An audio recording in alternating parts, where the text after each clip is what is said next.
How's it going, everyone? Welcome back to the channel. So on this video we're going to be installing the IMR downpipe on this TLX, and I've already previously installed the heel toe secondary cat delete. Now IMR also offers one, but since he had purchased a heel toe, we went ahead and did that. And now today I'm going to be doing the primary cat delete or the downpipe install. This video will also apply to people that have or want to change just the secondary cat. That'll be one of the first steps we do to remove this. I'm going to start off by removing this shield over here, the engine cover, to try to avoid scratching it, as well as this shield over here.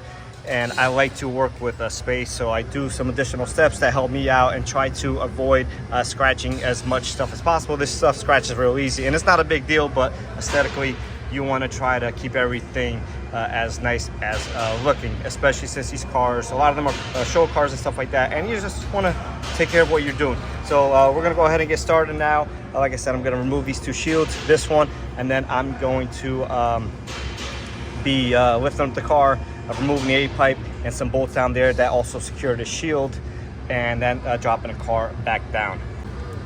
All right, so from up top here we have a few bolts, 3 of them in total. 3 10mm. Like I said, there's one down there accessible from the bottom, and there's one bolt in between the coolant reservoir and this battery post terminal right over here. Another 10mm. Go ahead and remove that. You might want to use a magnet if your hands are big, but I have just enough space.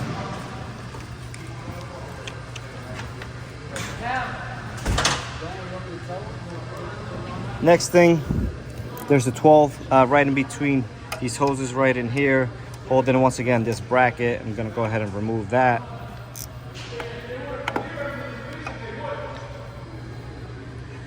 I'm using a ratcheting wrench. Once you crack it loose, you can kind of just spin it by hand. So I'm going to crack that one loose. And once again, remove 2 10 bolts right over here. As you can see, this is loose already.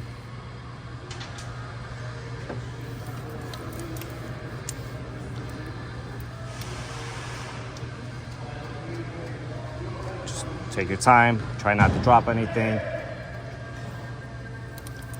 And that 12 is out. This comes right out at this point.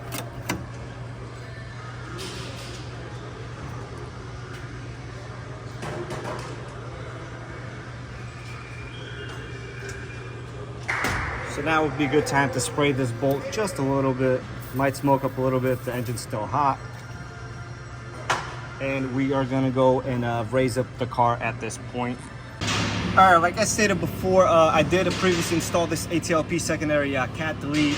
So if you have the OEM setup, it's gonna look a tiny bit different, and you can have studs over here instead of a stud and a bolt or a nut. And then on that side, it's going to look exactly the same. So you're going to have to use a pry bar to shimmy the stock secondary cat out. Other than that, everything else is exactly the same.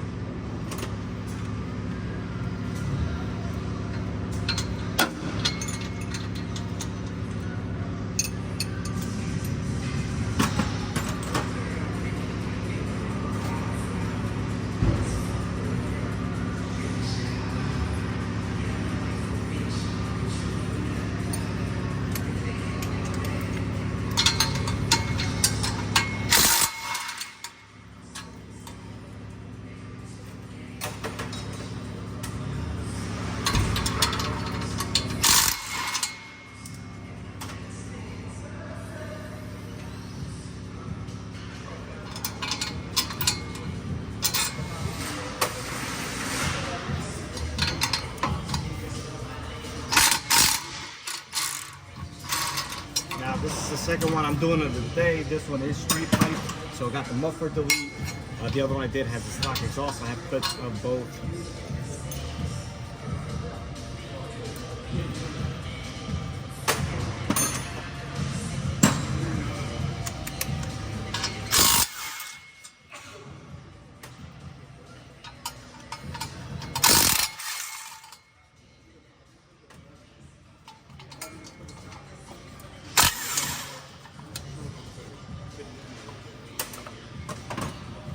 this should slide right out. And once again, if you had the stock setup, it would have studs on this side and just have to use a pry bar to push the exhaust back. All right, moving on, we're gonna have to remove these two exhaust bolts right here for this hanger. The IMR setup does not use these, so this will just get in the way. We're just gonna remove this for now.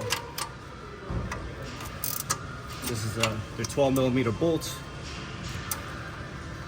You just get the right angle here.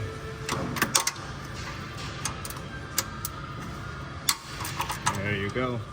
Once you break those loose, just spin them out by hand.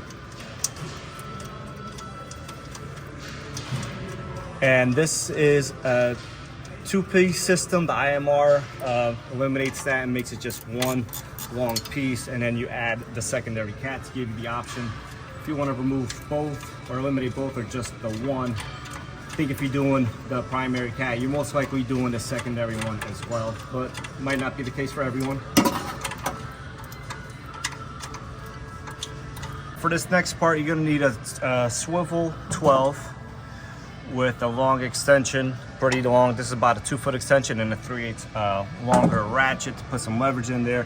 And we're going to be removing that bolt right over there and the bolt on the other side right in there. Luckily, this is flexible, so once you remove that bracket, these two mounts right here, you have plenty of space to work with. So we're going to go ahead and do that right now.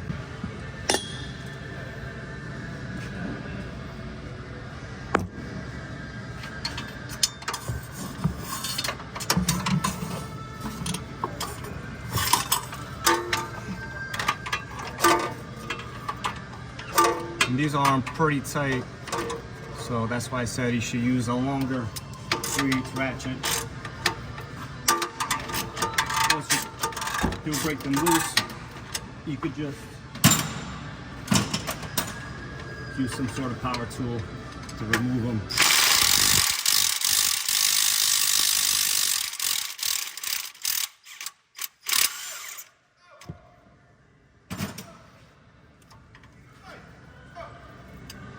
You want to be careful that they don't fall like they did.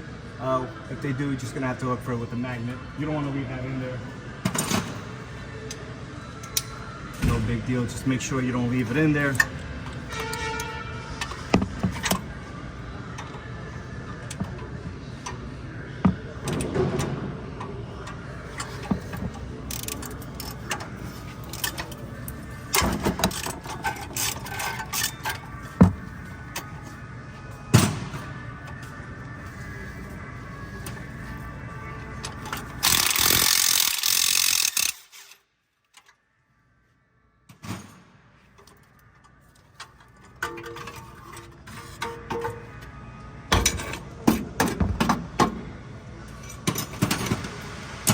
This will be what the bolt and spring setup looks like. Now I'm just gonna go have to fishing for the other one. Like I said, you don't want to leave that in there.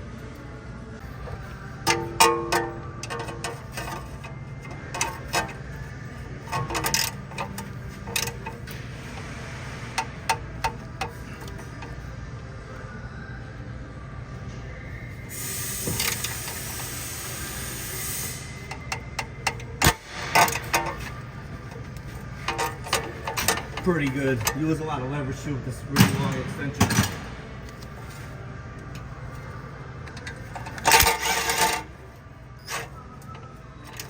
And we'll have to go fishing for that one as well. The last one I did, I removed the shield and they were both right in there. So yeah, that's everything you need to do from the bottom for now, with the exception of this bolt that holds the shield that we'll need to remove in order to get the cat out. That bracket that I just removed the bolt from right now, we will also remove because it might get in the way and we don't need it, but that has easier access from the top once we do remove the cat. All the bolts are loose on the shield. Like I said, we loosen the one from the bottom as well while we're taking out the secondary cat. You're gonna wanna start removing the shield. It bends fairly easily. You're gonna have to definitely bend it some to get it out. But like I said, it bends easy coming out, it'll bend easy going back in as well.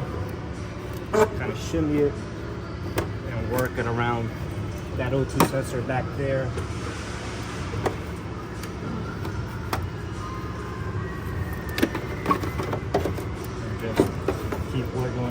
marking it. Don't pull anything too hard. Feel a binding, you know, we'll go look and see what is binding on. It's something you need to massage over it or something along those lines. I'm getting caught on this other shield, so it is out. So I was getting caught on this shield right over here. Just bend it over a little bit and it'll bend over back once you're done. Next thing you want to do is remove the O2 sensor. You're going to want to break it loose here versus outside, because it'll make it a lot harder for you if you do it afterwards. On this car, we're also going to be adding the defouler, but the owner forgot it today, so we will install it next time he comes in. On the previous one I just did, the defouler stuck out a lot, and it was actually hitting that shield I just removed. So that's something that we're gonna have to take and consider, maybe work on something that's angled or something along those lines. Once K-Tuner is fully out, it's possible we could disable the CAT code with that. So that's a bridge we'll have to cross at a later date. So in order to remove the O2 sensor, you're gonna need an O2 sensor socket, either this crow's foot style or this deep ones with the slit on the side so the wire could go through it and you don't damage the wire. You also might need a thin wall one. These O2 sensors have a shield around them, and sometimes a thicker O2 socket will not fit. You have to get it in there with a little extension.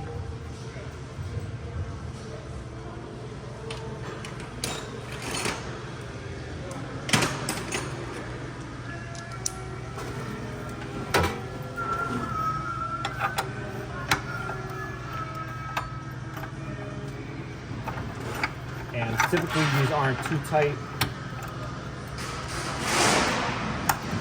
And there you go. So we have this right over here. Now you just unscrew it lefty loosey, righty tighty.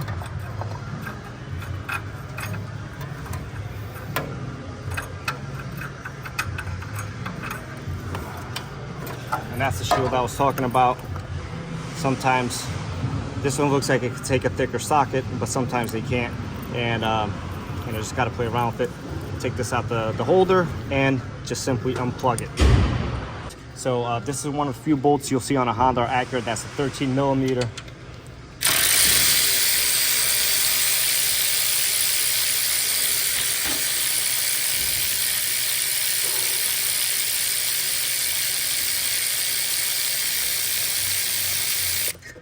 Simple enough.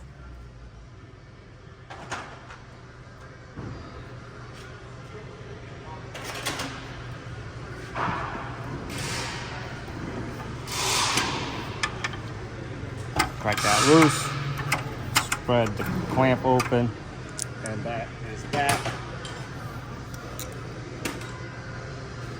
Now this one's still fairly hot, so let's see if I can put my hands on it. And just wiggle it out. Don't forget we have that other bracket there. We've removed the one bolt, but the bracket's still kind of in the way. So just maneuvering, and there you go. It's free, and here we go. That is coming out.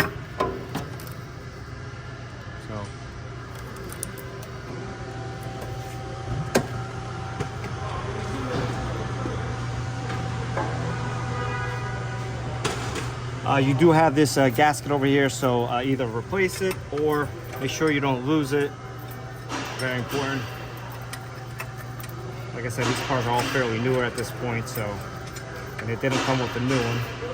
Maybe that's something I'll be offering in the future, and even maybe keep a clamp in stock. You never know when you'll run into an issue. All right, so now that we have the cat out the way, I'm gonna be removing this bracket as we don't need it, and it could interfere with the downpipe. So it's just a 14 once again, and it bolts up to the trans, and we're just gonna crack that loose. Once it's loose, it should be fairly easy to come out. And we just don't need it at this point. If I had a stock mounting point, then sure, but for all we know, it's gonna interfere or vibrate, cause issues down the road, so we don't want that. We wanna make sure we have all the clearance that we can get. And that's what it looks like. You just hold it on if you ever want to put the car back to stock. So here we have the downpipe. looks like it goes from a 4-inch to 3-inch immediately. My custom one goes to 4 to 3.5, then to 3-inch.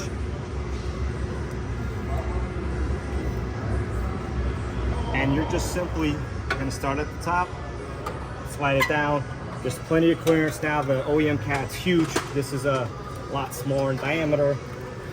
And you're gonna bring it down here. Obviously, you're gonna wanna make sure that your gasket is in place. The gasket does have this little tab right over here.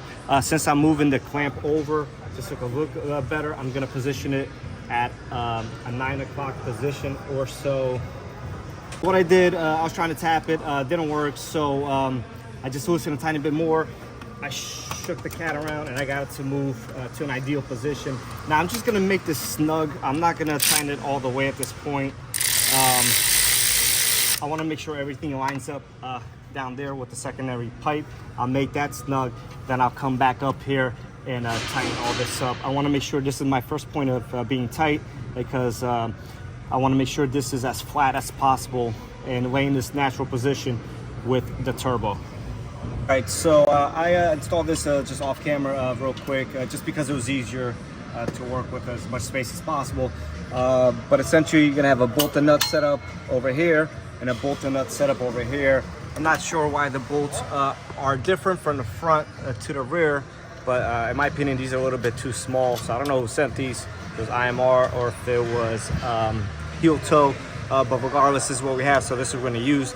And next time he comes in, I'll just upgrade these to the same size bolts that, in my opinion, should be there. So this is just soft set. I'm gonna make it a little bit more snug, and then I'm gonna tighten the turbo flange up there, and then tighten all these up. I wanna make sure it's as true as possible over there before putting this at a weird angle, and then the V-band flange isn't sitting 100% correctly. Work it in slowly until there's no gap.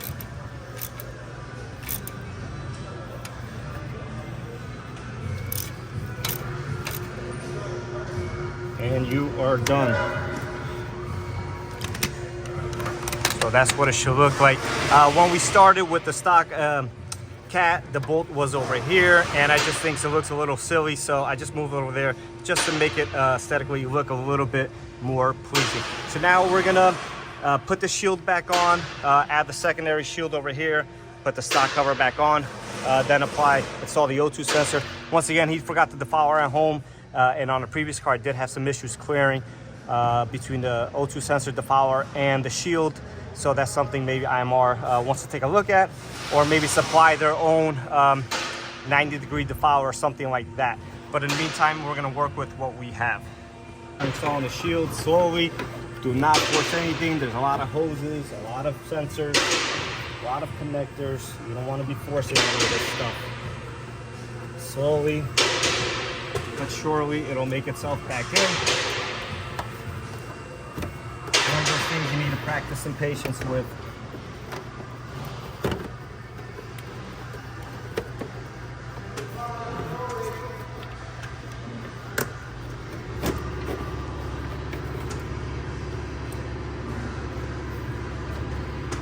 It's caught a little bit on the heater core hoses, so work around those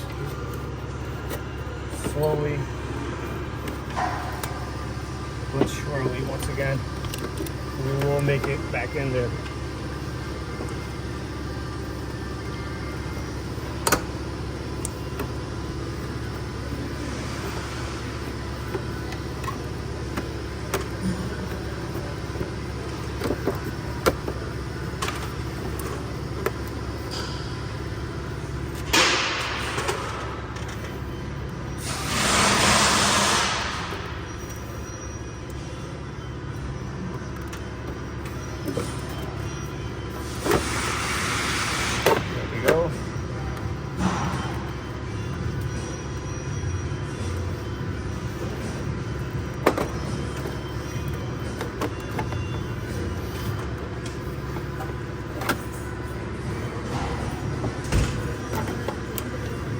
Gets caught over here a little bit,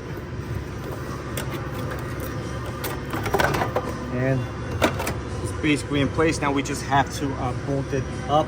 All right, onto this shield. I'm gonna slide it through here.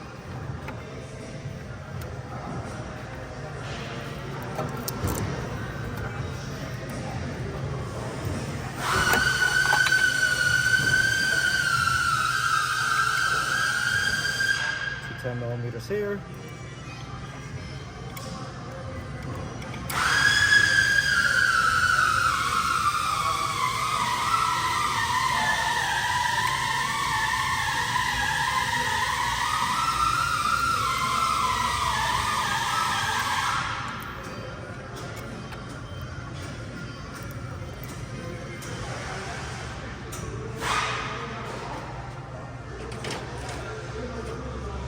And the 112 millimeter down here. Try to get a good shot of that for you guys.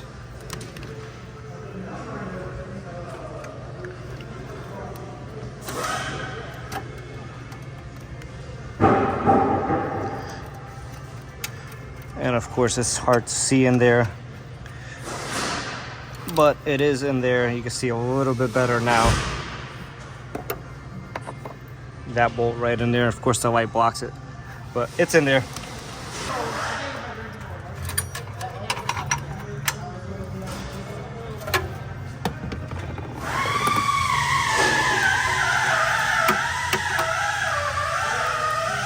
And a good tight fit, and that's it. You don't have to go crazy on it. It's not going anywhere. And you put your sensor back on the holder, the harness, and you're connecting the connector back up, so we don't have any O2 sensor codes.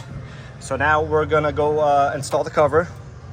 I'm gonna push the shield back a little bit. It's rubbing on the downpipe, and then we're gonna lift up the car, put that final bolt in, and tighten the A pipe completely, and do some town checks.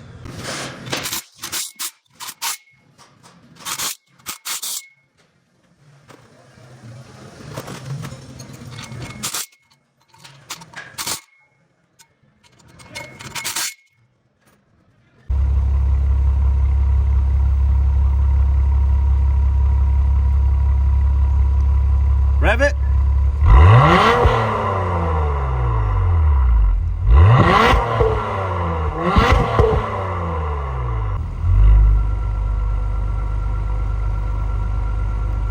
Go ahead.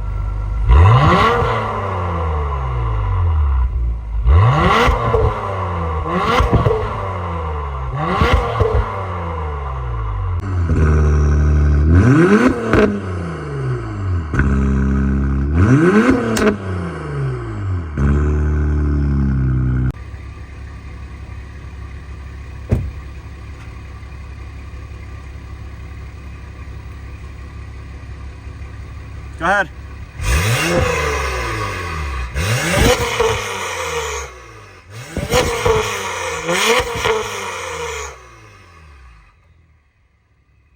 All right, switch it over.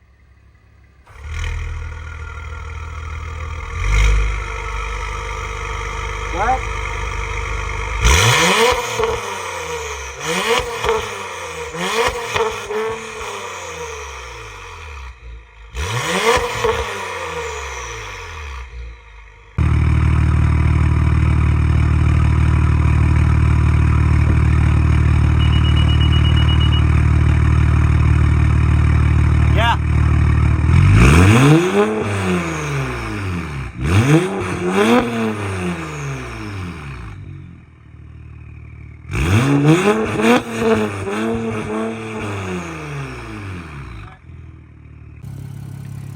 All right, guys, so there you have it. You want to make sure you go over all your work. Initially, I left these two bolts loose right over here, and just by double and triple confirming and double checking your work, I was able to catch that. So nobody's perfect. Everyone makes mistakes. You want to make sure you eliminate your mistakes and you fix them before you go and drive the car.